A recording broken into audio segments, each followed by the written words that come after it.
Hello, and welcome to the discussion on Chapter 6, which is gender communication, understanding gender. So there's a lot of terms that we may have confused in the past that we want to make sure that we understand the terms precisely. So let's start. I'm going to share my screen with your PowerPoints from the textbook. So understanding gender, we are moving away from gender polarization, so having two opposites in which virtually every other aspect of human experience is connected to male-female sex distinctions. So we're advancing in our understanding of only two ideas of gender, to include non-binary, gender fluid, and gender queer. Now, this book is a newer addition to the other books that we have used, and this should and have the most current. But if some information is lacking, books do take about a year to publish and print. So within the year that this was being published to print, we may have also had some advances. So making that declarative statement. When we talk and use the word sex, sex is the anatomical biological distinctions. So your genitalia, your exterior genitalia, your biological exterior genitalia is the definition of which sex that you were born with. And then it extends to internal reproductive organs, hormones, and chromosomes. So that's the biology of it.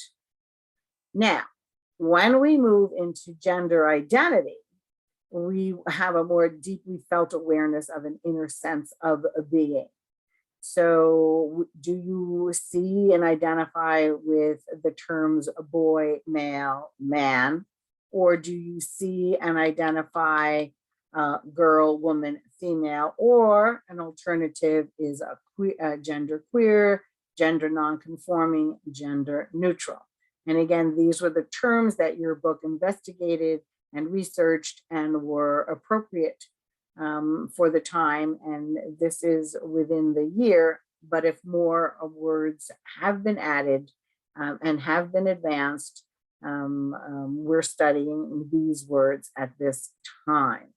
So let's take a look into gender a little bit more deeply. By definition, the social, psychological, and behavioral attitudes that a particular culture associates with is individual's biological sex.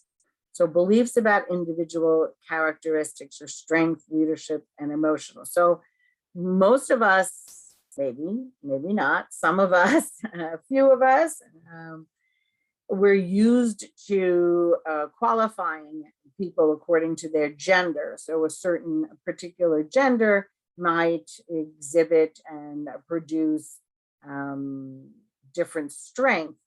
A certain gender might produce, according to society, that they're better for parenting or teaching or politicians. So we're not saying anything about incorrect or correct, but this is how we identify with our gender. And sometimes society says or has said, but does play a role in adding more to just the biological or the self-identifying. Now they're adding characteristics of certain genders.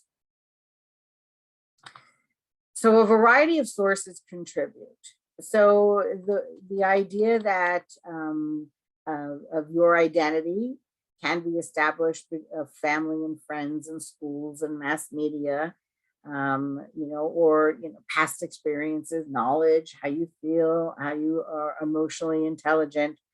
And this is how we learn our gender, and we learn what is appropriate for that particular gender. But now we're studying this in our book that we want to advance.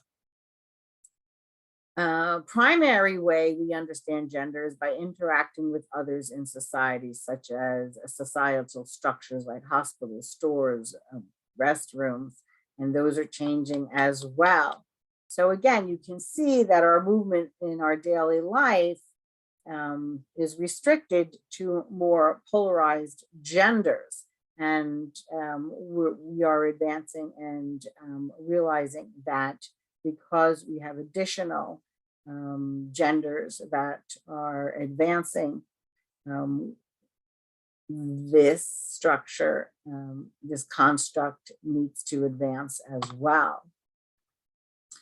So your book does operate on the idea that gender is not static. It's static is constant, that which cannot change.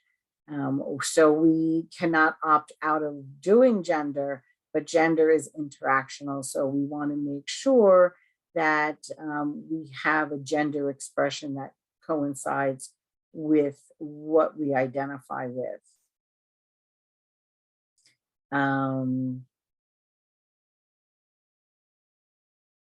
So there's this whole thing about doing gender. So again, as I said, because of how we thought that gender was very polarized, society places us into performing typical expectations of that particular gender. And we're taught, the restroom that has the little skirt, a certain gender goes there.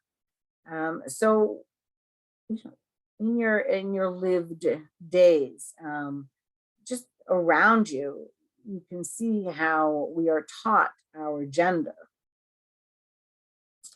So gender roles, shared societal expectations for conduct and behaviors that are deemed appropriate for girls, women, boys, men. Again, all polarized. Girls and boys across the world encounter unequal gender expectations and stereotypes. In every culture, the chapter that we just did will have different gender roles. I'll just take a country, Bulgaria. If you research, you'll note that there are more female dentists. So their gender roles are a little bit different. I haven't checked our statistics, but I do have a girlfriend that's a dentist, but I don't know if that's a more dominant male gendered field. But you can see, accordingly to the different cultures, the human geography of where we have been raised,